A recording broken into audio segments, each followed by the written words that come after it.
In this video, I'm about to show you what to do when you forget your laptop password Windows 11. First, connect the USB drive/external drive to a working computer, open EaseUS WinRescuer, and click Create Bootable Media. Then select EaseUS Boot Toolkits and the other components you need, then click Next. Next, select your movable device and click Go to create an image on your USB drive/external drive.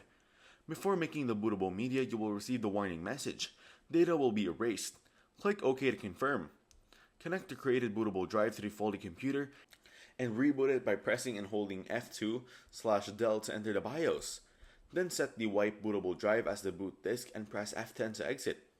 Then the computer will enter the wipe desktop. Find and launch password reset.